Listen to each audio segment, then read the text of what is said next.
अस्सलाम वालेकुम। मेरा नाम है दानिश मकसूद और आप देख रहे हैं मेरा YouTube channel Dawn news editorials. अच्छा, आज मैंने जो इंतखाब किया है ओपिनियन का वो पब्लिश हुआ है वॉशिंगटन पोस्ट में। और जो अहम बात यह है कि इसके राइटर हैं वो हैं पाकिस्तान के प्राइम मिनिस्टर इमरान खान। ठीक है, तो इस हवाले से हम देखते हैं। पहले ये इमरान खान ने का ये ओपिनियन है और ये पब्लिश हुआ था वॉशिंगटन पोस्ट में 21 जून को। ठीक है। अच्छा, अब ये बेसिकली है किस बारे में कि जिस तरह ये इन्होंने अभी वहाँ से निकलना है, इसने अमेरिकन फ़ौजियों ने अफ़गानिस्तान से, तो उसके बाद ये कहा जा रहा था कि जी पाकिस्तान जो है वो इसको यूएस बेसिस फराम करे अमेरिका को। ठीक है, और फिर ज़ाहिर है वहाँ से फिर जब हमले होने थे अफ़गानिस्तान पे तो फिर पाकिस्तान के लिए बहुत ज़्यादा मुश्किलात का शिकार पाकिस्तान ने हो जाना था। तो कैटेगोरिकली इमरान खान ने जो है ना वो मना किया है कि नहीं, कि हम जो हैं वो इनको नहीं देंगे बेसिस, ताकि वो इसे इस्तेमाल कर सकें। अच्छा, अब इसमें इन्होंने और क्या बताया है, इसमें अगर हम थोड़ा बैकग्राउंड में भी जाएं तो आपको जिस तरह पता है कि इमरान खान हमेशा से कहते आए थे कि भाई ये अफ़गानिस्तान मसले का हल जो है ना कोई वो मिलिट्री एक्शन नहीं है। जब तक पॉलिटिकल सेटलमेंट नहीं होगी तो वहाँ पे अमन नहीं आ सकता। तो अब ये देखें तो उनकी बात भी जो है वो सच साबित होती दिखाई देती है कि 20 साल से ज़्यादा अरसा हो गया है। हमने देखा है कि अमेरिकन फ़ौजी वहाँ थे, नेटो फोर्सेस थी अफ़गानिस्तान में, और इतना जदीद असला है उसके बाद भी है ना वो 20 साल बाद भी वो कामयाब नहीं हो सके हैं। और एक तरीके से आप कह सकते हैं कि जी मतलब एक तरीके से एक शिकस्त खुर्दा जो वो होता है मुल्क, उसकी तरह जो है ना बड़ी ज़िल्लत उठा के वहाँ से अब वो निकल रहे हैं 11 सितंबर को। तो इस पर इमरान खान ने कहा कि भाई वो 20 साल में कुछ नहीं कर सके तो हम क्यों इनको दें अपनी बेसिस। और क्योंकि साथ उन्होंने ये भी बताया कि जी जब पहले हमने यही गलती की थी वॉरिंग फैक्शन का साथ दे के अफ़गानिस्तान में, तो कितना ज़्यादा हमारा जानी और माली नुकसान हुआ। क्योंकि अमेरिका की जानिब से कह दिया जाता था कि जी वॉर ऑन टेरर पे हम आपको इतनी ज़्यादा एड दे रहे हैं, लेकिन यहाँ पे इन्होंने फैक्ट्स और फिगर्स दिए हैं कि भाई कितनी ज़्यादा जो है वो हमारा नुकसान हुआ। ठीक है, वहाँ से एड मिलती थी लेकिन वो कुछ भी नहीं थी जितना हमारा जो है नुकसान हुआ था। ठीक है, तो उस हवाले से ये ओपिनियन है, तो इसको हम डिटेल से देख लेते हैं। अच्छा, अब ये कह रहे हैं कि जी अगर हम इसको स्टार्ट यहाँ से करें तो ये कह रहा है, कह रहे हैं Pakistan is ready to be partner for peace in Afghanistan. उन्होंने कहा पाकिस्तान तैयार है साथ देने के लिए इसका यूएस का किस चीज़ के लिए, पीस अमन के लिए अफ़गानिस्तान में। But we will not host US bases, लेकिन जो है कि हम उन्हें जो है वो यूएस बेसिस नहीं देंगे। हम अमन कायम करना चाहते हैं अफ़गानिस्तान में, लेकिन ये कंडीशन जो है वो हम अमेरिका की बात नहीं मानेंगे। अच्छा, Pakistan is ready to be a partner for peace in Afghanistan with the United States. उनका पाकिस्तान तैयार है पार्टनर बनने के लिए, साथ देने के लिए इस अमन के लिए अफ़गानिस्तान में। किसके साथ? यूनाइटेड स्टेट्स के साथ। लेकिन साथ वो क्या बता रहे हैं, but as US troops withdraw, लेकिन जैसे यूएस ट्रूप्स हैं वो क्या है, विदड्रॉ करते हैं, वहाँ से निकलते हैं, we will avoid risking further conflict. क्या हम अवॉइड करेंगे? अवॉइड करना क्या होता है? अवॉइड होता है कीप अवे फ्रॉम और stop one self from doing something. जब अपने आपको आप बाज रखते हो कुछ करने से, तो उन्होंने कहा हम क्या नहीं करेंगे। हाँ, उन्होंने कहा कि हम रिस्क नहीं लेंगे किस चीज़ का, फर्दर कॉन्फ्लिक्ट के, कॉन्फ्लिक्ट हो जाए। कॉन्फ्लिक्ट क्या होता है? कि तनाज़ा, डिसएग्रीमेंट। ठीक है, तो उन्होंने कहा कि साथ देने को हम अमेरिका का बिल्कुल तैयार हैं, लेकिन हम क्या करेंगे, अवॉइड करेंगे कि तो और ज़्यादा वहाँ पे जो है ना वो कॉन्फ्लिक्ट ना हो। और वो कॉन्फ्लिक्ट कैसे होगा कि अगर पाकिस्तान ये अपनी बेसिस दे देता है, वहाँ से हमले होते हैं, तो मज़ीद जो है ना चांस है कि पाकिस्तान और उसका जो अफ़गानिस्तान अफ़गान तालिबान है वहाँ पे कॉन्फ्लिक्ट होगा। तो उन्होंने कहा साथ हम बिल्कुल देंगे, लेकिन जो है हम इस फर्दर कॉन्फ्लिक्ट का हिस्सा नहीं बनेंगे। ठीक है, जब कह रहे हैं our countries have the same interest in that long suffering country. अच्छा, अब ये कह रहे हैं कि जी ये लॉन्ग सफरिंग कंट्री है, ये क्या है? अफ़गानिस्तान। ठीक है, तो उन्होंने कहा our countries have the same interest, यानी कि पाकिस्तान और अमेरिका सेम इंटरेस्ट है, यानी सेम चाहते हैं ये दोनों मुल्क कि अफ़गानिस्तान में क्या हो। और वो यहाँ पे बता रहे हैं कि क्या क्या चाहते हैं कि पाकिस्तान अमेरिका के वहाँ पे अफ़गानिस्तान में क्या हो। इनका एक पॉलिटिकल सेटलमेंट हो। ठीक है, इसको नंबरिंग दे लें। नंबर 1 क्या है कि वहाँ पे पॉलिटिकल सेटलमेंट हो, कि सियासी तौर पे है ना उसके बाद कोई अफ़वाम तफ़हीम के साथ कोई सियासी कोई इसका हल हमें नज़र आए। स्टेबिलिटी हो, इस्तेकाम हो वहाँ पे, और क्या हो, इकोनॉमिक डेवलपमेंट हो, माशी तौर पे है ना वो वहाँ पे मुस्तहकम हो। Afghanistan and the denial of any haven for terrorist, और वहाँ पे क्या हो मतलब उनको टेररिस्ट को है ना वो एक सेफ़ प्लेस जो है वो वहाँ पे ना दी जाए।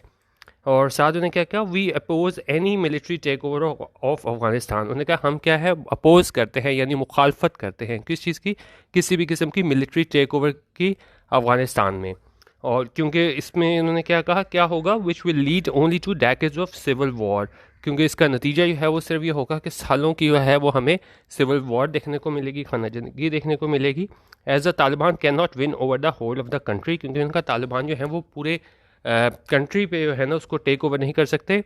And yet must be included in any government for it to succeed, लेकिन फिर भी है ना उसको शामिल किया जाना चाहिए किसी भी गवर्नमेंट में, ताकि वहाँ पे सारा ये अमन मुआहदा है वो सारा कामयाब हो सके। ठीक है, तो बेसिकली इसमें इन्होंने सारा यही बताया है कि जी हम मिलिट्री टेक ओवर की वहाँ पे मुखालफत करते हैं, क्योंकि जो है इससे बहुत ज़्यादा जो है वो हमें डेकेड्स पे मुहित जो है सिविल वॉर देखने को मिल सकती है।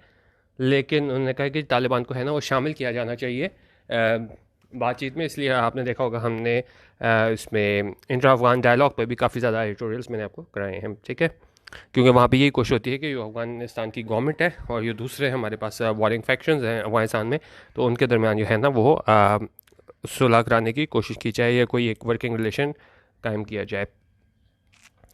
इन द पास्ट, अच्छा अब पास्ट में क्या हुआ था, अब यहाँ पे वो बता रहे हैं कि जी क्या हमसे गलतियाँ हुई थी। Pakistan made a mistake by choosing between warring Afghan parties. उन्होंने कहा पाकिस्तान ने पहले क्या किया था, मिस्टेक की थी, गलती की थी, क्या करके, बाय चूजिंग बिटवीन, इंतखाब करके किस में, वॉरिंग अफगान पार्टीज़। वॉरिंग क्या होता है, जो एक दूसरे के मुखालिफ होती हैं ना पार्टीज़, तो उनमें से चूज़ करके आप किसी एक तरफ हो जाते थे, तो उस वजह से क्या होता था, पाकिस्तान को बहुत ज़्यादा नुकसान हुआ। वो कह रहे हैं but we have learn from that experience, लेकिन हमने उस तजर्बे से क्या है सीखा है। We have no favourites and will work with any government that enjoys the confidence of the Afghan people. उन्हें कहा हमारे कोई फेवरेट्स नहीं, हम नहीं कहते कि भाई ये ग्रुप आए, ये गवर्नमेंट हो तो फिर हम उससे बात करेंगे। उन्होंने कहा हमारे कोई फेवरेट्स नहीं है, हम कोई भी गवर्नमेंट आएगी उससे बात करने को तैयार हैं, लेकिन शर्त क्या है, that enjoys the confidence of the Afghan people, यानी लोग हैं जो अफगानी लोग हैं उनका जो है ना वो उस गवर्नमेंट को उनकी हिमायत हासिल होने का। हमारी कोई चॉइस नहीं है, जिसे अफगान जो लोग हैं वो मुंतखब करेंगे वही क्या है हमारी चॉइस होगी। ठीक है, जिससे उसका जो गवर्नमेंट अफगान को उसको केस का है अफगान पीपल का कॉन्फिडेंस हासिल होगा। History proves that Afghanistan can never be control from the outside. अहम बात यहाँ पे क्या कह रहे हैं कि जी तारीख साबित करती है ये that Afghanistan can never be control from the outside, कि अफगानिस्तान को बाहर से कभी भी कंट्रोल नहीं किया जा सकता। ठीक है, अब आगे बता रहे हैं कि कितना ज़्यादा पाकिस्तान का नुकसान हुआ है इस सारे अफगानिस्तान चैप्टर में हिस्सा लेने से पाकिस्तान को। Our country has suffered so much from the Wars इन अफगानिस्तान, कि हमारा मुल्क है उसने बहुत ज़्यादा सफ़र किया है ये वॉर्स हुई हैं अफगानिस्तान में, और क्या हमारा जानी माली नुकसान हुआ है। ये काफ़ी सबसे इम्पोर्टेंट ये है इसका पैराग्राफ, यहाँ पे आपको अब तक के वो स्टैट्स मिल जाएंगे कितना हमारा जानी और माली नुकसान हुआ है। More than 70,000 Pakistanis have been killed, उनके 70,000 से ज़्यादा पाकिस्तानी हैं वो क्या है शहीद किए जा चुके हैं। While the United States provided $20 billion in aid. अब जैसा मैंने आपको बताया था कि जी यूनाइटेड स्टेट्स वाले कहते हैं कि जी हमने वॉर टेरर पे बहुत ज़्यादा एड दी, तो अब यहाँ पे देखें कि दी कितनी है इन्होंने दी है $20 बिलियन, और losses to the Pakistani economy have exceeded 150 billion. देखने में लगता है अच्छा भाई $20 बिलियन दे दिए, बड़ा कमाल कर दिया, लेकिन नुकसान हमारा कितना हुआ है, $150 बिलियन का। ठीक है, और उसके बाद हमारा इससे और का नुकसान हुआ है इस जंग में हिस्सा लेने से। Tourism and investment dried up, कि टूरिज़म सेहत और जो इन्वेस्टमेंट है वो भी क्या है बिल्कुल ख़त्म हो के रह गई। After joining the US effort, जब हमने ये इसको ज्वाइन किया यूएस को, फिर क्या हुआ, Pakistan was targeted as a collaborator, Pakistan को टारगेट किया कोलैबोरेटर के तौर पे, कि उन्होंने कहा कि भाई ये भी जो है इनका साथ हैं तो ये भी हमारे क्या है मुखालिफ हैं।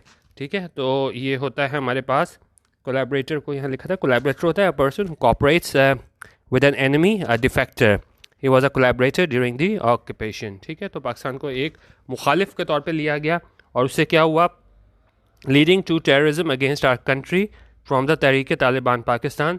और इसकी वजह से जो है ना वो हमें दहशतगर्दी देखने को मिली अपने हमारे मुल्क के ख़िलाफ़, किनकी जानिब से, तहरीक तालिबान पाकिस्तान की जानिब से एंड अदर ग्रुप्स, दूसरे ग्रुप्स की जानिब से। अच्छा, और दूसरा उसमें नुकसान हमारे पास क्या हुआ था, जो इमरान खान एक और जिस चीज़ के मुखालफत हमेशा की थी वो की थी ड्रोन अटैक्स की। तो उन्होंने कहा कि जी US drone attacks which I want against, उन्होंने कहा US ड्रोन अटैक्स इनके हमेशा में क्या है मुखालिफ रहा था, did not win the war, उस वजह से क्या है वो जंग नहीं जीत सके, but they did create hatred for American, लेकिन वो जंग तो नहीं जीत सके इन ड्रोन अटैक से, लेकिन क्या है उसने क्रिएट किया, बनाया हेट्रेड यानी कि नफ़रत पैदा की अमेरिकन के लिए। Swelling the ranks of terrorist groups against both our countries. तो उसकी वजह से जो है ना वो बहुत ज़्यादा टेररिस्ट ग्रुप्स जो थे वो हमारे क्या है अगेंस्ट हो गए, पाकिस्तान के भी और अमेरिका के भी। ठीक है, अच्छा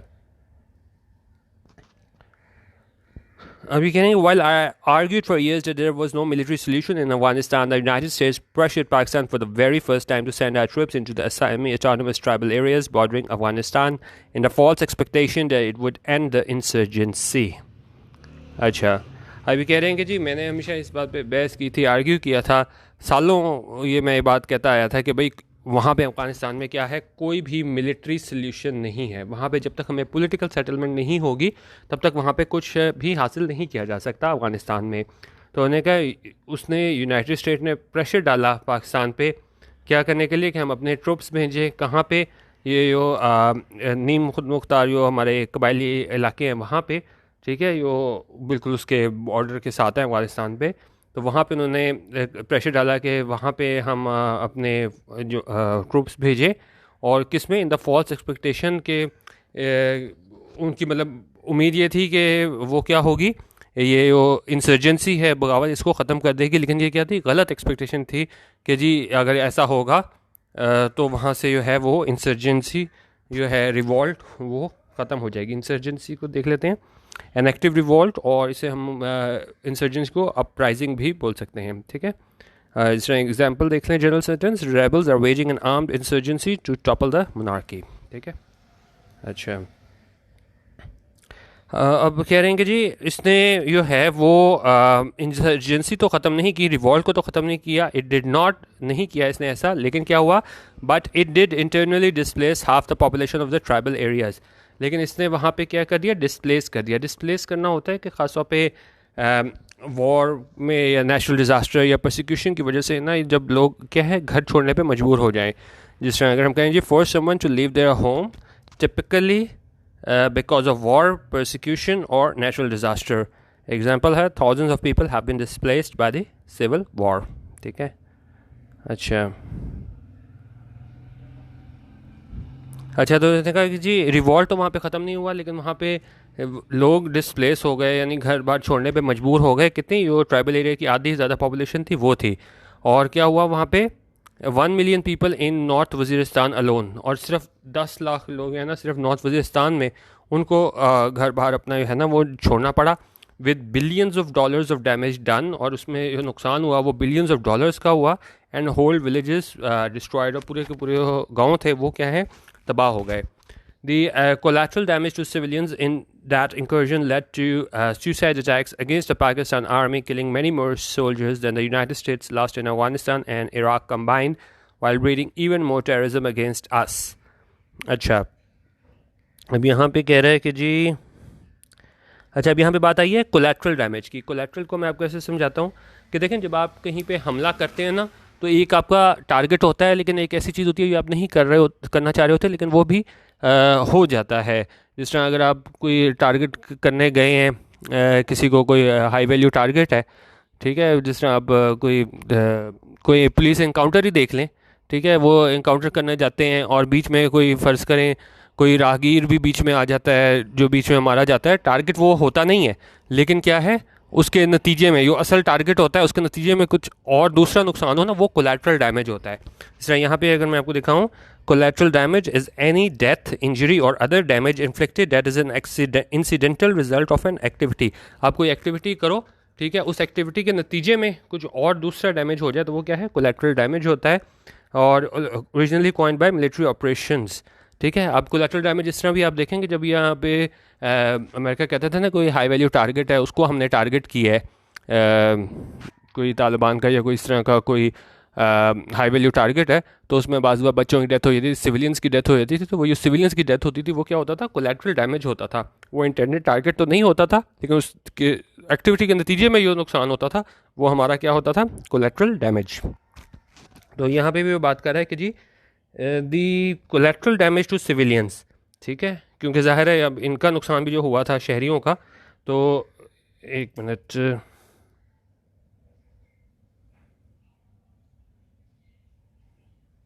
अच्छा अभी कह रहे हैं जी the collateral damage to civilians in that incursion led to suicide attacks against the Pakistan army. तो ये कोलैटरल डैमेज था सिविलियंस का उस इंकर्जन में, जब ये अमेरिका वाले करते थे वहाँ पे अटैक वगैरह, तो उसकी वजह से क्या हुआ, लेड टू सुसाइड अटैक्स। उसके नतीजे में हमें सुसाइड अटैक्स देखने को मिले पाकिस्तान आर्मी के against, killing many more soldiers, और इस वजह से बहुत ज़्यादा सोल्जर्स शहीद हुए। अगर हम इसका मुवाजना करें, जो यूनाइटेड स्टेट्स ने खोए कहाँ पे, अफ़गानिस्तान में और इराक, दोनों कंबाइन करके उन्होंने वहाँ जितने अपने फ़ौजी खोए उससे ज़्यादा जो है ना वो इन सुसाइड अटैक्स में पाकिस्तान ने जो है वो अपने जवान खोए। While breeding even more terrorism against us, और इसने मज़ीद जन्म लिया मज़ीद दहशत गर्दी के लिए कहाँ पे, हमारे ख़िलाफ़। ठीक है, क्योंकि जब ज़ाहिर है वो सारी चीज़ें होंगी, कोलैटरल डैमेज होगा, तो जिसके अपने जाते थे लोग, तो वो बंदा क्या होता था, पाकिस्तान आर्मी के अगेंस्ट आ जाता था, और फिर हमें सुसाइड अटैक्स देखने को मिलते थे। और इसमें एग्जांपल तो आप बता रहे हैं कि क्या है, इन खैबर पख्तूनख्वा प्रोविंस अलोन, उनका सिर्फ KPK में 500 पाकिस्तानी पुलिसमैन वर मर्डर्ड। उनका 500 पाकिस्तानी पुलिसमैन जो है ना उनको क्या है मर्डर किया गया था, शहीद किया गया था। ठीक है, तो ये इससे बता रहे हैं कि जब कोलैटरल डैमेज होता था तो वहाँ पे जो थे लोग वो क्या है आर्मी और पुलिस के अगेंस्ट हो जाते थे, और इस वजह से हमने इतना नुकसान देखने को मिला। और इतना अगर हम कंबाइन भी करें वहाँ पे US के हवाले से बात करें कि उन्होंने अफ़गानिस्तान और इराक़ में जितने लोग खोए उनको हम जमा भी कर लें तो उससे भी ज़्यादा पाकिस्तान का नुकसान हुआ इस सारे सिलसिले में। अच्छा, एक और मसला पाकिस्तान का वो है पनाह गज़ीनों का। वो क्या है, there are more than 3 million Afghan refugees in our country. उन्होंने कहा 3 मिलियन जो है ना वो क्या हैं, 30 लाख अफगान रेफ्यूजीज़, अफगान पनाह गज़ीन है हमारे मुल्क में। If there is further civil war, और अगर वहाँ पे मज़ीद सिविल वॉर वहाँ पे होती है तो फिर क्या होगा, instead of a political settlement, अगर हमें कोई सियासी कोई हल नज़र नहीं आता और सिविल वॉर होती है वहाँ पे, तो फिर क्या होगा, there will be many more refugees. और इन अभी ये 30 लाख को ही जो है वो कैटर करना बड़ा मुश्किल हो रहा है, तो हमें मज़ीद जो है ना रेफ्यूजीज़ देखने को मिल सकते हैं। Destabilising and further empowering the frontier areas और ऑन आर बॉर्डर। तो ये सारा क्या कर देगा, अगर मज़ीद जो है हमें ये रेफ्यूजीज़ देखने को मिले तो ये एक तो क्या कर देगा, डिस्टेबलाइज कर देगा। डिस्टेबलाइजिंग होता है कि अपसेट कर दो वहाँ पे जो भी ऐसा काम हो, ठीक है, उसको आप अपसेट कर दो रीजन को और सिस्टम को, और वहाँ पे क्या है, अनरेस्ट आ जाए। ठीक है, गैर यकीनी सूरत हाल आप कह लो।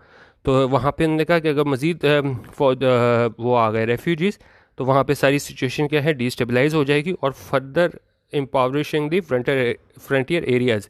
एम्पावरिशिंग होता है कि आप किसी शख्स और एरिए को है ना मज़ीद आप क्या कर दो, गरीब बना दो, जिस तरह द वॉर्स हैड एम्पावरिश्ड हिम। ठीक है, इसको आप कह सकते हो मेक पुअर, मेक पेनीलेस। तो उन्होंने कहा ये सारी चीज़ें जो है ना कि मज़ीद वहाँ पे हमें सिविल वॉर देखने को मिली, तो एक चीज़ तो वहाँ पे सारा डिस्टेबलाइजेशन हो जाएगी, और क्या होगा, वहाँ पे लोग मज़ीद गरीब हो जाएंगे वहाँ पे। ठीक है, कह रहे हैं कि जी most of the Taliban are from the Pashtun ethnic group. ये ज़्यादा तालिबान वो कहाँ से हैं, यहाँ से इनका ताल्लुक है पश्तून एथनिक ग्रुप से। And more than half the Pashtuns live on our side of the border. और जो आधे ज़्यादा पश्तून हैं वो कहाँ रहते हैं, हमारी तरफ वाले बॉर्डर के हिस्से में। We are even now fencing this historically open border almost completely. तो उन्होंने कहा हम इस सारी सूरत हाल की वजह से हम इसको क्या कर रहे हैं, इसको फेंस कर रहे हैं, इसको कवर कर रहे हैं। ये हमारा तारीख़ी तौर पे ये ओपन बॉर्डर था ना, इसको मुकम्मल तौर पे जो है ना वो हम इसको आप कह लें बंद कर रहे हैं। ठीक है, अच्छा उन्होंने कहा if Pakistan were to agree to US bases from which to bomb Afghanistan, उन्होंने कहा अगर पाकिस्तान, एक हाइपोथेटिकल सिचुएशन बना के बता रहे हैं कि अगर पाकिस्तान एग्री करता है कि जी हम यहाँ पे यूएस बेसिस दें जहाँ से क्या है from which to bomb Afghanistan, जहाँ से अफगानिस्तान पे बॉम्बिंग की जाए, and an Afghan civil war ensued, और इसके नतीजे में है ना एक अफगान सिविल वॉर हमें देखने को मिलती है, फिर क्या होगा, Pakistan would be targeted for revenge bye terrorist again. तो जिस तरह पहले पाकिस्तान को निशाना बनाया जाता था, पाकिस्तान के पुलिसमैन को निशाना बनाया जाता था, पाकिस्तान की फ़ौज को निशाना बनाया जाता था, तो उन्होंने कहा अगर अपने अभी इनको बेसिस दे दी तो पाकिस्तान को एक मरतबा फिर जो है वो निशाना बनाया जाएगा एक रिवेंज के तौर पे, इंतकाम के तौर पे, किसकी जानिब से, टेररिस्ट अगेन, ये दहशतगर्दों की जानिब से दोबारा पाकिस्तान को निशाना बनाया जाएगा। We simply can not afford this, हम किसी तरह भी इसके मुतहम्मल नहीं हो सकते। We have already paid a too heavy a price, हमने पहले ही बहुत भारी कीमत चुकाई है। Meanwhile if the United States, उन्होंने कहा अगर तो United States with the most powerful military machine in history, उन्होंने कहा ये इतनी ज़्यादा जो है पावरफुल मिलिट्री के साथ भी है हिस्ट्री में, could not win the war from inside Afghanistan after 20 years, अगर वो 20 साल बाद भी अफगानिस्तान के खिलाफ जो है ना वो जंग नहीं जीत सके, how would America do it from basis in our country, तो उन्होंने कहा अमेरिका हमारी बेसिस लेके क्या कर लेगा, जब वहाँ पे जा के अफगानिस्तान में वहाँ पे 20 साल रह के वो कुछ नहीं कर सके, तो हमारी बेसिस लेके ये क्या करेंगे अमेरिका वाले। अच्छा, अब दोबारा वही बात करें कि जी the interest of Pakistan and the United States in Afghanistan are the same, उनका इंटरेस्ट जो मतलब चाहते हैं कि अफगानिस्तान में क्या हो, अमन हो या क्या, तो उन्होंने कहा पाकिस्तान और यूनाइटेड स्टेट्स के इंटरेस्ट जो है ना वो सेम हैं, और वो क्या हैं अफगानिस्तान में, we want a negotiated peace, उन्होंने कहा हम एक बातचीत के बाद किए गया कोई है ना अमन वो चाहते हैं हम, और क्या है, नॉट सिविल वॉर, हम किसी किस्म की भी खाना जंगी नहीं चाहते। वी नीड स्टेबिलिटी, ठीक है, हम इस्तेकाम चाहते हैं, एंड टू टेररिज्म, इस दहशतगर्दी का ख़ात्मा चाहते हैं, aimed at both our countries, और ये टेररिज्म जो मतलब एम्ड है कि दहशतगर्दी कहाँ पे फैलाई जाए, पाकिस्तान और अमेरिका, तो हम दोनों चीज़ों का क्या है ख़ात्मा चाहते हैं कि दहशतगर्दी ना पाकिस्तान में हो ना अमेरिका में हो, और लेकिन साथ वो चाह रहे हैं, हम पीस चाह रहे हैं, अमन चाह रहे हैं, वो क्या है, नेगोशिएटेड पीस चाह रहे हैं और सिविल वॉर नहीं चाह रहे। We support an agreement that preserves the development gains made in Afghanistan in the past 2 decades, उन्होंने कहा हम जो है सपोर्ट करते हैं एग्रीमेंट को जो एक बचाए इस डेवलपमेंट गेंस को जो की गई हैं अफगानिस्तान में पिछली 2 दहाइयों में यानी 20 सालों में। And we want economic development, हम वहाँ पे जो है ना वो माशी डेवलपमेंट चाहते हैं, and increase trade and connectivity in central Asia, और चाहते हैं इंक्रीज ट्रेड और कनेक्टिविटी कहाँ पे, सेंट्रल एशिया में, क्या हो, टू लिफ्ट आर इकॉनमी, ताकि हमारी जो इकॉनमी है, मईशत है, वो क्या है, बेहतर हो। We will go down the drain if there is further civil war. अच्छा, ये बड़ा अच्छा ईडीएम है, इसको हम ज़रा डिटेल से देख लेते हैं। ये है ईडीएम क्या है हमारे पास, go down the drain. Go down the drain क्या होता है, इसको आप डिटेल से देखें। ये होता है हमारे पास जब मुकम्मल तौर पे कोई चीज़ ज़ाया हो जाए ना, जिस तरह अगर एग्जांपल देख लें तो आपको ज़्यादा क्लियर हो जाएगा कि buying new furniture when they can not take it with them is just putting the money down the drain. उन्हें कहा है कि वो ख़रीदना फर्नीचर जब उनको पता है कि वो इससे साथ नहीं ले जा सकते, वो बिल्कुल ऐसा ही है जैसे क्या है आप अपने पैसे फेंक रहे हो डाउन द ड्रेन, यानी क्या है उसको वेस्ट कर रहे हो। एक और सेंटेंस देखें, during the depression huge fortunes went down the drain, यानी क्या है डिप्रेशन के टाइम पे जो है वो बहुत ज़्यादा जब माली वो था, बहरान था, तो बहुत ज़्यादा लोगों के पैसे जो थे वेंट डाउन द ड्रेन, वो क्या है ज़ाया हो गए थे। यहाँ भी वो वही बात कर रहे हैं कि we will all go down the drain if there is further civil war. उन्होंने कहा अगर दोबारा सिविल वॉर हुई तो फिर क्या होगा, we will go down the drain, मतलब हम सारे जो है ना इसका अगर हम देखें ना कि वो क्या हो जाएगा, मतलब जितना भी हमने यहाँ पे काम किया वो किया सब क्या है ज़ाया हो जाएगा, वेस्ट हो जाएगा, ठीक है। तो यहाँ पे उस सेंस में यूज़ हुआ है we will go down the drain if there is further civil war, तो मतलब हर चीज़ जो है ना वो मुकम्मल ज़ाया हो जाएगी इसकी वजह से अगर मज़ीद सिविल वॉर हमें देखने को मिले, ठीक है। अच्छा, तो फिर वो क्या कह रहे हैं, उन्होंने कहा इसीलिए जो है ना this is why we have done lot of real diplomatic heavy lifting to bring the Taliban to the negotiating table first with the Americans and then with the Afghan government. उन्होंने कहा इसलिए हमने बड़ी तौर पे सफारती तौर पे कोशिशें की हैं कि हम अफगानिस्तान को है ना वो नेगोशिएटिंग टेबल पे लेके आएँ, उनको बातचीत पे राज़ी करें, और क्या है पहले वो अमेरिकन्स के साथ बातचीत करें ये तालिबान, और फिर क्या है अफगान गवर्नमेंट के साथ बातचीत करें। We know that if the Taliban tries to declare a military victory, उन्होंने कहा अगर तालिबान डिक्लेयर करते हैं एक इसकी मिलिट्री विक्ट्री, तो इसका नतीजा क्या होगा? एंडलेस ब्लड शेड, बहुत ज़्यादा हमें क्या है वो खून खराबा देखने को मिलेगा. We hope the Afghan government will also show more flexibility in the talks. उनका जो अफगान गवर्नमेंट है वो भी क्या है, फ्लेक्सिबिलिटी दिखाएगी, एक आप कह लें कि लचकदाराना रवैया दिखाएगी, हटदर्मी का मुजाहरा नहीं करेगी बातचीत में. एंड स्टॉप ब्लेमिंग पाकिस्तान, और पाकिस्तान पे इल्ज़ाम नहीं लगाएगी, as we are doing everything we can short of military action.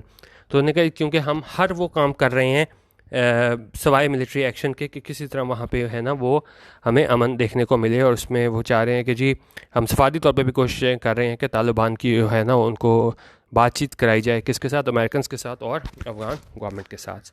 और उन्होंने कहा जी मिलिट्री एक्शन के अलावा हम हर मुमकिन कोशिश कर रहे हैं कि किस तरह अफगानिस्तान में अमन हो, क्योंकि इमरान खान हमेशा से मिलिट्री एक्शन को तो हमेशा से अगेंस्ट थे, वो तो करना नहीं, तो उसके अलावा उन्होंने कहा हम अपनी पूरी सफारती कोशिश कर रहे हैं. This is also why we were part of the recent extended Troika joint statements along with Russia, China and the United States, unambiguously declaring that any effort to impose a government by force in Kabul would be opposed by us all and also would deprive Afghanistan access to the foreign assistance it will need.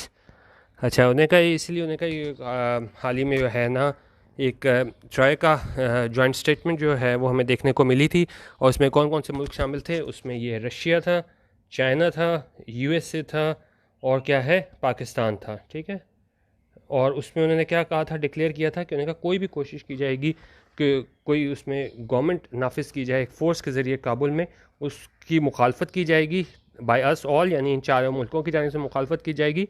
And also would deprive Afghanistan access to the foreign assistance it will need. तो और उसकी वजह से क्या है जो अफ़गानिस्तान है ना वो महरूम हो जाएगा इस जो बैरूनी इमदाद है उससे भी जिसकी से ज़रूरत है. ठीक है, तो यहाँ पे बात कर रहे हैं, इस ट्राइका की बात कर रहे थे, एग्रीमेंट की बात कर रहे थे कि जी अगर कोई कोशिश की गई यहाँ पे बाय फोर्स जो है ना वो गवर्नमेंट लाने की अफ़गानिस्तान में, तो इन चारों मुल्कों की जानिब से जो है ना वो क्या है इसकी मुखालफत की जाएगी. अच्छा, तो उन्होंने कहा जी these joint statements mark the first time 4 of Afghanistan neighbours and partners have spoken with one voice what a political state settlement should look like. तो उन्होंने कहा ये पहला मौका है जो अफगानिस्तान के नेबर्स हैं, पार्टनर्स हैं, उन्होंने एक आवाज़ होकर एक बात बोली है कि पॉलिटिकल सेटलमेंट किस तरह होगी. ठीक है, जिस तरह ये 4 मुल्क थे, 4 मुल्क इसको हम दोबारा देख लेते हैं. इसमें कौन कौन था? ये हमारे पास रशिया, चाइना, यूएसए और पाकिस्तान.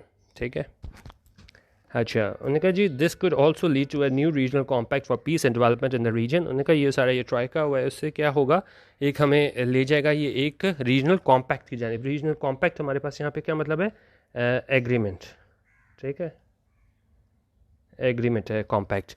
तो उन्होंने कहा पीस और डेवलपमेंट के लिए ख़त्े में जो है एक हमें किस तरफ ले जाएगा? एक नए एग्रीमेंट की तरफ ले जाएगा, which could include a requirement to share intelligence and work with the Afghan government to counter emergent terrorist attacks. और ये जो है इसमें क्या है, इसमें रिक्वायरमेंट होगी कि इंटेलिजेंस शेयर करें और काम करें अफगान गवर्नमेंट के साथ ताकि इसका मुकाबला किया जा सके, काउंटर किया जा सके. कौन से? इमर्जेंट टेररिस्ट थ्रेट्स है, जो मतलब है कि हमें ये टेररिस्ट थ्रेट्स आ सकते हैं, इमर्जेंट टेररिस्ट थ्रेट्स, उनको क्या है रोका जा सके, उनको काउंटर किया जा सके. अच्छा, अब के और उसमें क्या है, Afghanistan neighbours would pledge not to allow their territory to be used against Afghanistan और any other country and Afghanistan would pledge the same. उन्होंने कहा अफगानिस्तान के नेबर्स हैं, ठीक है, वो क्या करेंगे, प्लेज करेंगे, इस अज़म का इजहार करेंगे कि वो अपने जो टेरिटरी है उसको नहीं इस्तेमाल होने देंगे अफगानिस्तान के अगेंस्ट और या किसी और मुल्क के ख़िलाफ़. And Afghanistan would pledge the same. ठीक है, तो एक तो ये अफगानिस्तान के नेबर्स हैं वो प्लेज करेंगे कि जी हमारी टेरिटरी अगेंस्ट इस्तेमाल नहीं होगी अफगानिस्तान और किसी दूसरे मुल्क के ख़िलाफ़, और साथ ही जो है अफगानिस्तान भी जो है वो प्लेज करेगा कि हमारी भी टेरिटरी नहीं इस्तेमाल हम होने देंगे. The compact could also lead to a commitment to help Afghans rebuild the country.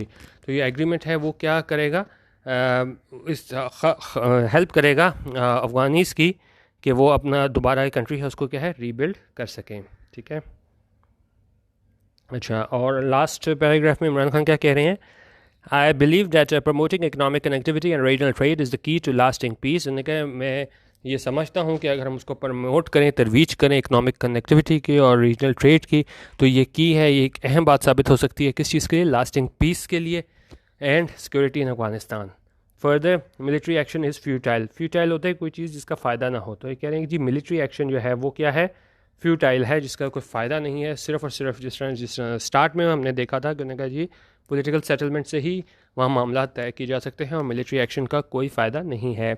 If we share this responsibility, उन्होंने कहा अगर हम ये इस रिस्पॉन्सिबिलिटी को शेयर करें फिर क्या होगा। Afghanistan once synonymous with the great game.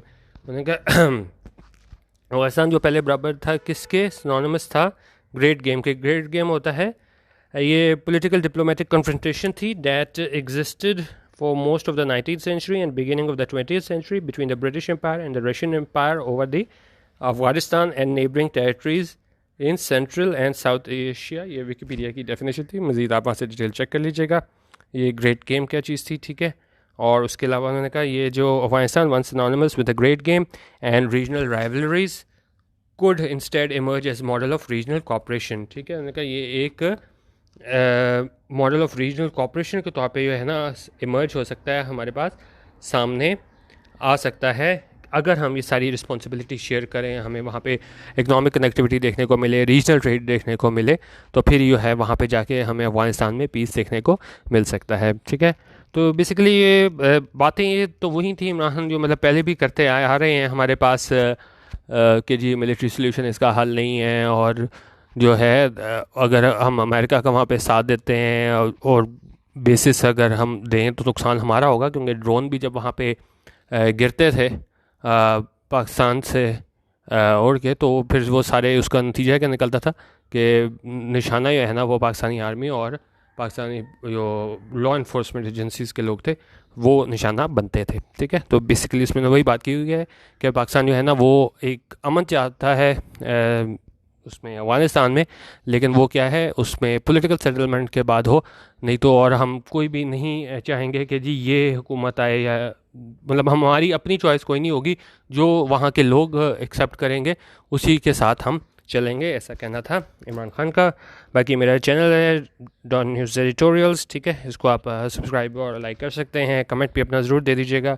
और मेरा जो फेसबुक का पेज है facebook.com/DonNewsEditorials, वो भी आप ज़रूर लाइक कर सकते हैं और फीडबैक अपनी देना ना भूला करें, ठीक है। लाइक वगैरह करें ना करें, लेकिन फीडबैक ज़रूर दिया करें। वीडियो देखने का बहुत शुक्रिया। अल्लाह हाफ़िज़। पाकिस्तान जिंदाबाद।